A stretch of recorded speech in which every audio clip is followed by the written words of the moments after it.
تم یہاں بیٹھو، میں بس ابھی آتی ہوں۔ حماس کی آنکھیں چمکی تھیں۔ وہ بیڈ سے اتر کر اس کے پاس آ کر ہاتھ ملانے لگا۔ نانو نہیں آئی؟ حماس نے پوچھا۔ ظاہرہ نے مسکراہٹ دبائی۔ نہیں، وہ بعد میں آئیں گی۔ حماس زرینہ سے کہیں کہ باقی ہوم ورک کروا دیں آپ کو۔ کیسی ہو؟ اور آج یہ چاند میرے آنگن میں کیسے اتر آیا؟ اس کے برابر میں بیٹھ کر روشنی نے اس کے دونوں ہاتھ تھام لیے۔ وہ اسے یہاں دیکھ کر بہت خوش ہوئی تھی۔ ظاہرہ سے انہیں یوں بھی انسیت تھی، کچھ اڑ شیر کے حوالے سے بھی وہ انہیں بہت عزیز تھی۔ روشنی کی اتنی اپنائیت اور والہانہ پن پہ اس کے چہرے پر مسکراہٹ رینگ گئی۔ وہ جھیپ سی گئی تھی۔ یہ تو چاند کے ساتھ زیادتی ہوگی۔ اب کہ وہ آسودہ سی مسکرائی تھی۔ ہاں، بالکل بھی نہیں۔ روشنی اس کے انداز میں نفی میں گردن ہلانے لگی۔ کس کے ساتھ آئی ہو؟ گھر میں سب ٹھیک ہے؟ پارس اور مزینہ کو بھی لے آتی۔ سفیر کے ساتھ آئی تھی۔ گھر میں سب ٹھیک ہے۔ پارس امی کے پاس رک گئی تھی اور مزینہ کا رشتہ طے ہو گیا ہے۔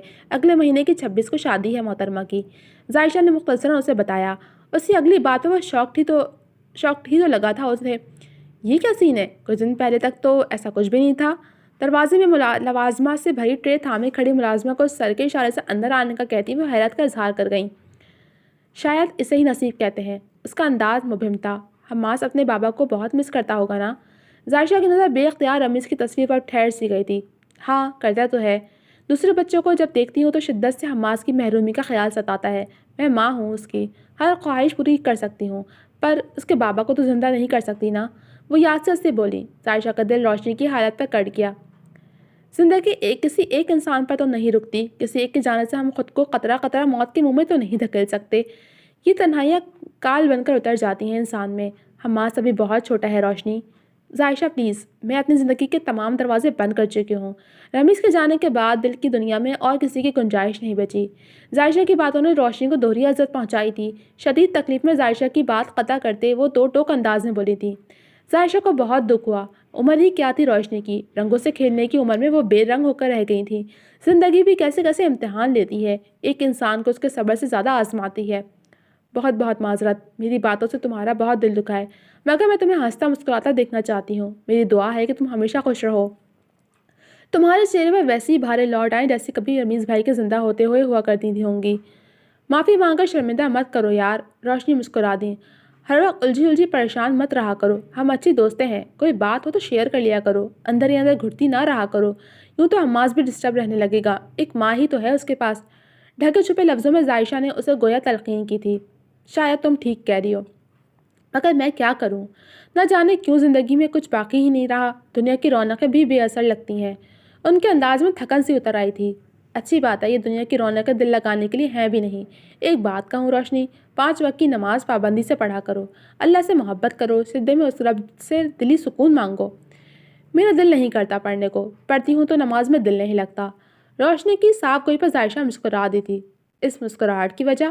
روشنی کے خیال میں وہ بے بات مسکرائی تھی کہ اگر کوئی وجہ تھی تو وہ لا علم تھی، جب ہی پوچھ لیا۔ دنیا میں ایسے بہت سے لوگ ہوتے ہیں جو ہوتے کچھ ہیں اور دکھتے کچھ ہیں، یعنی ان کا ظاہر ان کے باطن سے جدا ہوتا ہے۔ ایسے لوگوں کی 2 اقسام ہوتی ہیں۔ پہلی قسم کے لوگ شرمندگی کے مارے ایسا کرتے ہیں، جبکہ دوسری قسم میں آنے والے لوگ واہ واہ بٹورنے کی خاطر ایسا کرنے میں دلچسپی لیتے ہیں۔ یہ دونوں ہی منافقت کرتے ہیں اور منافق کہلاتے ہیں۔ میں سمجھی نہیں۔ روشنی نے کم فہمی کا مظاہرہ کیا، وہ واقعی نہیں سمجھ سکی تھی۔ تمہیں دیکھ کر کچھ یاد آ گیا، کہو تو بتاؤں؟ ضرور بتاؤ، میں سن رہی ہوں۔ منافقین جب آپ صلی اللہ علیہ وسلم کے پاس آتے ہیں تو کہتے ہیں، ہم گواہی دیتے ہیں کہ آپ یقیناً اللہ کے رسول ہیں، اور اللہ کو بھی علم ہے کہ آپ یقیناً اس کے رسول ہیں، اور اللہ گواہی دیتا ہے کہ منافقین یقیناً جھوٹے ہیں۔ سورہ منافقون، آیت نمبر 1۔ یہاں اس آیت کا کیا ذکر؟ یہ تو سمجھ آ گئی کہ منافقوں کے بارے میں ہے۔ روشنی نے استفسار کیا۔ بتاتی ہوں۔ مدینے میں 2 قبیلے اوس اور خزرج آباد تھے۔ ان میں آپس کی خانہ جنگی سے تنگ آ کر ایک شخص کی قیادت میں متحد ہونے پر اتفاق ہوا، اور قیادت کے لیے قبیلہ خزرج کے سردار عبداللہ بن ابی بن سلول کو بادشاہ بنانے پر متفق ہو گئے، یہاں تک کہ اس کے لیے تاج بھی بنا لیا گیا تھا۔ اسی اثنا میں مدینے میں اسلام کا اثر نفوذ شروع ہوا، اور دونوں قبیلوں کی بااثر شخصیات نے اسلام قبول کر لیا، جس کی وجہ سے عبداللہ بن ابی بادشاہ نہ بن سکا۔ بعد میں اگرچہ اس نے بھی زبان پر کلمہ اسلام جاری کیا، مگر اس کے دل میں اسلام کے خلاف نفرت معزن تھی۔ اس نے دل سے اسلام قبول نہیں کیا تھا، مگر وہ سب کے سامنے خود کو مسلمان ہی ظاہر کرتا تھا۔ مختلف جنگوں میں اس نے اپنی منافقانہ سازش کے ذریعے لشکر اسلام کو کمزور کرنے کی کوشش بھی کی۔ جنگ احد میں اپنے 300 ساتھیوں کے ساتھ جنگ سے الگ ہو گیا۔ جب مدینہ کے یہودیوں کے ساتھ جنگ کی صورت بن گئی تو اس نے یہودیوں کی حمایت کی، جبکہ وہ اسلام قبول کر چکا تھا، مسلمان تھا۔ غزوہ بن مصطلق کے موقع پر اس کی منافقت کھل کر سامنے آ گئی کہ اس نے اپنے ساتھیوں سے ایک مجلس میں کہا، تم اصحاب محمد صلی اللہ علیہ وسلم سے ہاتھ روک لو۔ پتہ ہے روشنی اس شخص منافق تھا، ظاہر میں کچھ اور باطن میں کچھ۔ تم کھری ہو، بالکل صاف شفاف، بغیر کچھ سوچے سمجھے یا شرمندگی محسوس کر کے جھوٹ بولنے کے بجائے تم نے سچ کہا کہ میرا دل نہیں کرتا پڑھنے کو، پڑھتی ہو تو نماز میں دل نہیں لگتا۔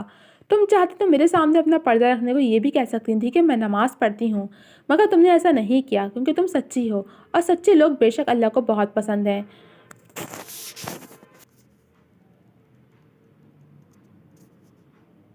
روشنی بہت دلچسپی سے عائشہ کی باتیں سن رہی تھی، ان کے تو گمان بھی میں بھی یہ بات نہیں تھی۔ تم بہت اچھی باتیں کرتی ہو، روشنی نے بے اختیار کہا۔ تم نماز پڑھا کرو۔ اللہ تعالیٰ سورۃ المومنون میں فرماتا ہے، وہ ایمان والے یقیناً فلاح پا گئے۔ پھر دوسری آیت میں فرماتا ہے کہ جو اپنی نماز میں خشوع کرنے والے ہیں وہ مومن کامیاب و کامران ہیں جو اپنی نماز میں خشوع کرتے ہیں۔ یہ نہیں فرمایا کہ وہ مومن جو نماز پڑھتے ہیں، کیونکہ نماز پڑھنا مومن کے لیے اول شرط ہے، آگے کی کامیابی کے لیے خشوع کا ذکر ہے۔ سمجھ گئی تم؟ عائشہ کا نرم لہجہ چاشنی سی باتیں سن کر روشنی سحر زدہ ہو گئی تھی۔ ایمان کی شیرنی سے بھری گفتگو سے وہ واحد نہیں تھی جو فیض یاب ہو رہی تھی، بلکہ دروازے کے باہر کھڑے اٹھ شیر کا روم روم سماعت بنا ہوا تھا۔ اس کے لبوں پر طمانینت بھری مسکراہٹ رینگ گئی۔ وہ شاید کسی کام سے آیا تھا، مگر پھر انہیں ایک دوسرے میں مصروف دیکھ کر وہ وہیں سے قدم موڑ لیا تھا۔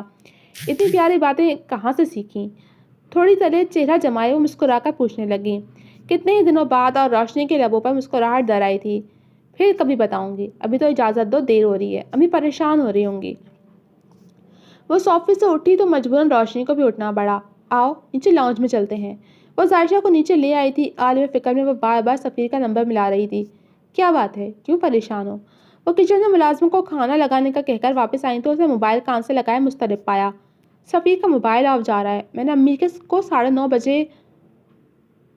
امی کو 9:30 بجے تک کا کہا تھا، وہ تو ویسے ہی بیمار رہتی ہیں، میری وجہ سے اور پریشان ہو جائیں گی۔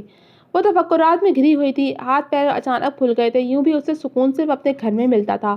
یہاں تو وہ روشنی کی خاطر آ گئی تھی، مگر اب شدت سے اپنے رات میں آنے کا پچھتاوا ہو رہا تھا۔ اچھا تم پریشان مت ہو، میں اٹھ شیر کے ہاتھوں میں گھر بھجوا دیتی ہوں۔ نہیں، میں ان کے ساتھ نہیں جاؤں گی، اچانک اس کی زبان سے پھسلا تھا۔ نیچے آتے اٹھ شیر نے خوشمگی نگاہوں سے اس کی پشت کو گھورا تھا۔ روشنی نے بے ساختہ اپنی مسکراہٹ ضبط کی۔ محترمہ، میں بہت سیدھا سادہ شریف سے بندہ ہوں، یوں سریعام انکار کر کے آپ مجھے میری ہی نظروں میں گرا رہی ہیں؟ میرے کہنے کا وہ مطلب نہیں تھا، خواہ آپ کو تکلیف اٹھانی پڑے گی۔ نظر جھکائے دوپٹہ درست کرتے سنجیدگی سے بولی، آج یہ تکلیف اٹھا کر بھی دیکھ لو شیر، خادم حاضر ہے۔ وہ قمیص کے بازو موڑتے کھل کر ہنسا تھا۔ میں تو چاہ رہی تھی کہ تم کھانا کھا کر جاتی، مگر سچویشن ہی ایسی کریٹ ہو گئی کہ خیر تم بے فکر ہو کر جاؤ، اور شیر کی ہمراہی میں کبھی بھی تمہیں کوئی خطرہ محسوس نہیں ہوگا۔ اف، روشنی کی معنی خیز باتیں۔ اس کا دل زوروں سے دھڑکا تھا۔ وہ پیچھے کا ڈور کھول کر بیٹھنے لگی تھی کہ اس کی آواز پر بے ساختہ رک گئی۔ بھابی، اپنے دوست سے کہیں میں شوفر ہرگز نہیں ہوں۔ وہ سنجیدہ تاثرات لیے بولا، ناٹ گڈ یار، شیر صحیح کہہ رہا ہے۔ روشنی بھی ترس کھانے کے موڈ میں نہیں تھی، اور شیر نے اسے جنبش کرتے دیکھ فرنٹ ڈور اوپن کر کے خود گھوم کر ڈرائیونگ سیٹ پر بیٹھا، سیٹ بیلٹ باندھی اور گاڑی پورٹیکو سے گھما کر مین گیٹ عبور کر لیا۔ جی تو جناب، کیسی لگی آپ کو یہ ایپیسوڈ؟ امید ہے پسند آئی ہوگی۔ کمنٹ سیکشن میں اپنی رائے کا اظہار ضرور کیجیے گا۔ جلد ملوں گی آپ سے اگلے قسط کے ساتھ، تب تک کے لیے اللہ حافظ۔